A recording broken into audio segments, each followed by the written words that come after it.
से टू न डर, प्रयत्न कर। सो हमें हमेशा प्रयास करते रहने चाहिए। मैं हमेशा प्रयास पे बहुत फोकस करती हूँ, ठीक है। तो प्रयास का जीवन में बहुत महत्व होता है और हमें किसी चीज को पाने के लिए प्रयास करना बहुत जरूरी होता है, ठीक है। और जीवन में, ठीक है, या तो हमको सीखने को मिलेगा या तो हम हायर होंगे। तो दो ही चीजें होती हैं। हारने जैसे शब्द आप मत यूज कीजिए और ना उसे अपने दिमाग में भरने दीजिए। सो वेलकम टू बायोलॉजी पाठशाला। बहुत से बच्चे ये कह रहे थे कि इस समय बायोलॉजी पाठशाला में कोई और पढ़ाता है। कोई नहीं पढ़ाता है बेटा, हम ही पढ़ाते हैं, ठीक है। किसी के पास इतनी मतलब एक कहे डेडिकेशन, डिवोशन नहीं है कि कोई दूसरा आकर के पढ़ाएगा, ठीक है। तो मेरी ही आवाज होती है, एम्प्लीफिकेशन को चेक कर लीजिएगा थोड़ा सा, ठीक। तो बच्चों ने कहा है कि मैम आप फेस रिवील करके पढ़ाइए, तो इसलिए मैं आज स्टार्ट करती हूँ। सो वेलकम टू बायोलॉजी पाठशाला। टुडेज क्लास इज डेडिकेटेड प्रयास नीट बायोलॉजी प्रैक्टिस सीरीज की, और आज हम बात करेंगे principle of inheritance and variance की। तो मैंने कुछ क्वेश्चन सेलेक्ट किए हैं, ठीक है, जो आए हुए क्वेश्चन हैं और उसकी हम लोग बात करते हैं। सबसे पहला क्वेश्चन कह रहा है कि male and female sex chromosome are also called. So male and female sex chromosome are also known as allosome. क्या कहते हैं बच्चों? एलोसोम।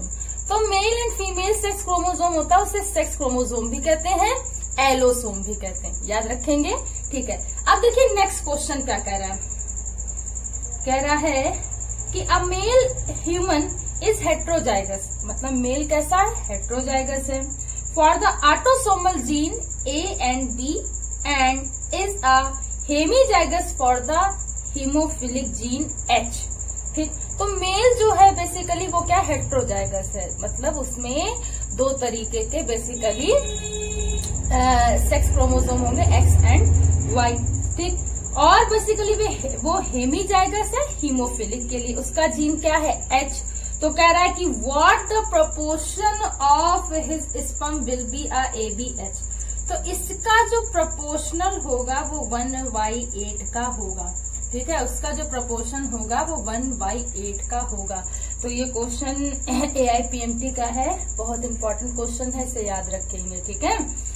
सो इसी तरीके से नेक्स्ट क्वेश्चन है, कह रहा है कि the recessive gene located on the X chromosome in a human are. So जो रेसेसिव जीन होता है, रेसेसिव का मतलब हाइड कैरेक्टर वाले जीन। कैसे जीन? हाइड कैरेक्टर, जो छिपे हुए कैरेक्टर हो उन्हें रेसेसिव जीन कहते हैं। उन्हें क्या कहते हैं बच्चों? रेसेसिव जीन कहते हैं। तो कह रहा है कि recessive gene are located on the X chromosome, X chromosome पर पाए जाते हैं। In a human is always are.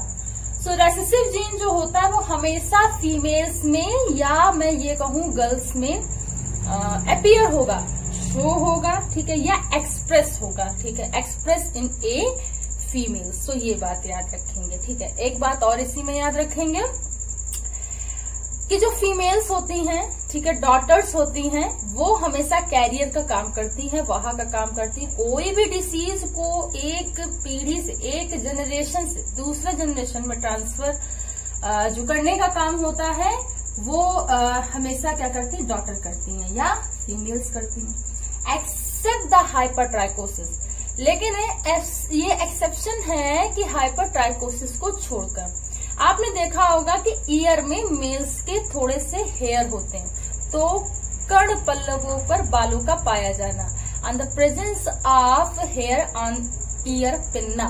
तो ये बात आप लोग को याद रखनी है। नेक्स्ट क्वेश्चन है, कह रहा है आफ्टर द म्यूटेशन, म्यूटेशन के बाद एट अ जेनेटिक लोकस, एक जेनेटिक लोकेशन पर, the character of organisms, character of organisms जो होते हैं वो चेंज होते हैं due to the change in, किसके परिवर्तन के कारण। तो प्रोटीन स्ट्रक्चर अगर चेंज होता है तो उसका जो जेनेटिक लोकस है, जेनेटिक लोकाई है, पोजीशन है, स्थान है, वो भी चेंज हो जाता है। तो इस बात को भी आप लोगों को याद रखना है। Very prominent question.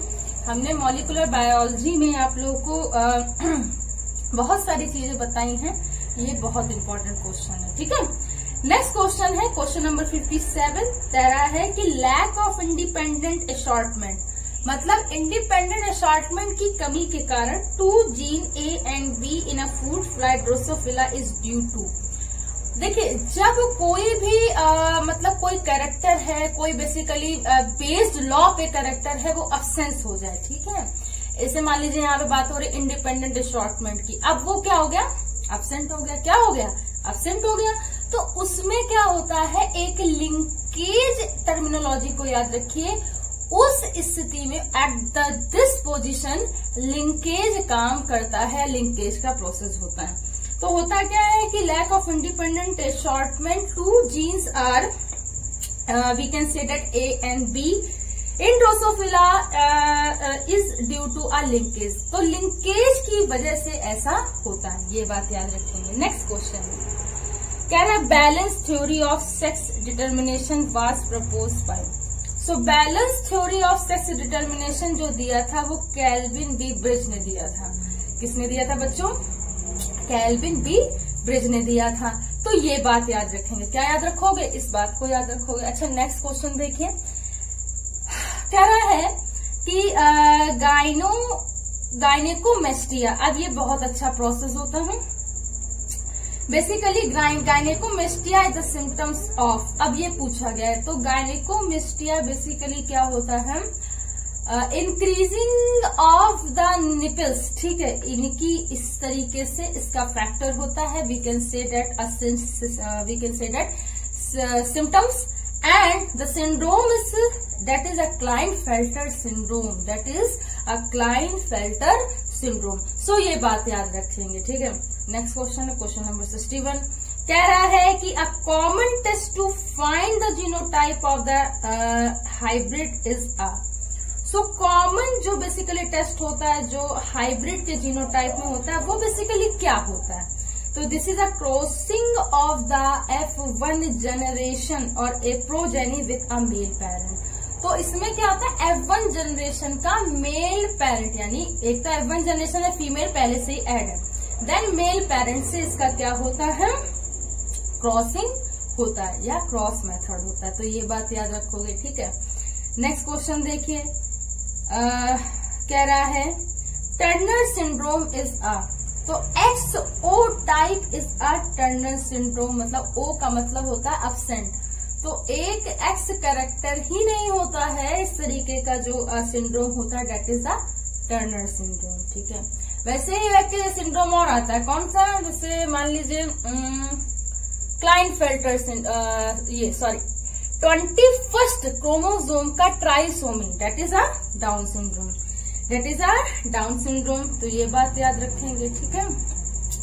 Next question है, कह रहा है कि in a certain cell genetic recombination can occur during the, तो जेनेटिक रिकॉम्बिनेशन जो होता है वो सेल डिवीजन की मियोसिस फेज में होता है। किसमें होता है, मियोसिस फेज में होता है। कहाँ होगा, जब उसका सिंथेसिस होगा या क्रॉसिंग ओवर का प्रोसेस होगा। सो ये बात याद रखेंगे, ठीक है। नेक्स्ट क्वेश्चन है, कह रहा है कि इन अ मोनोहाइब्रिड क्रॉस, मतलब कि फर्स्ट लॉ है ना, first law is a law of dominance, यानी प्रभाविता का नियम, इन्वॉल्विंग द इनकम्प्लीट डोमिनेंस। इसमें क्या है, इनकम्प्लीट डोमिनेंस है, अपूर्ण प्रभाविता है। The phenotypic ratio is equals to, यानी बाह्य जीन दृश्य इक्वल्स होगा जीनोटिपिक के, यानी जीन दृश्य के ratio in F generation, the ratio is a. तो सीधे सीधे आपको सिर्फ घुमा रहे हैं, मोनो हाइब्रिड क्रॉस का जीनोटिपिक रेशियो पूछा गया है, दैट इज अ 1:2:1। क्या होता है, 1:2:1 होता है। एक बात समझिए, देखिए जीनोटिपिक का मतलब होता है जीन दृश्य, यानी कि हमको इंटरनल रूप से ये देखना कि ऐसे बेसिकली कौन से प्लांट हैं जो प्योर टॉल भी है, हाइब्रिड टॉल भी है, डार्क भी है। तो ये बात याद रखना है, ये होता है that is a genotypic ratio. Internal से हमें मतलब देखना है कि बिल्कुल हमें बताना है प्योरिटी के साथ, ठीक। लेकिन फिनोटिपिक रेशियो का मतलब होता है मोटे तौर पर एक्सटर्नली टिपिकल व्यू देना है हमें, और ये बताना है कि क्या होता है। तो देखिए एक्सटर्नल व्यू में प्योर एंड हाइब्रिड ऐड होते हैं, क्या होते हैं, ऐड होते हैं। तो इसे फाइंड आउट करने का, ये जेनेटिकल एक्सरसाइज को फाइंड आउट करने का सबसे अच्छा बेस्ट तरीका होता है। सो आज की पाठशाला में इतना ही, कल की पाठशाला में नेक्स्ट सीरीज को स्टार्ट करेंगे, ठीक है। आई होप कि आज की पाठशाला आपको समझ में आई हो। अब मैंने रिवील कर दिया है, ठीक है, इसमें कुछ है नहीं, ठीक है। चलिए हम आपको ऐसे समझा दिया करेंगे, ठीक। तो thanks to all student to watch my Pathshala. इसे ज्यादा से ज्यादा लोगों तक शेयर कीजिए, लाइक कीजिए, सब्सक्राइब कीजिए।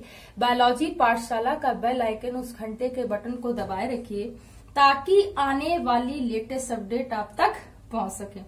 So keep watching.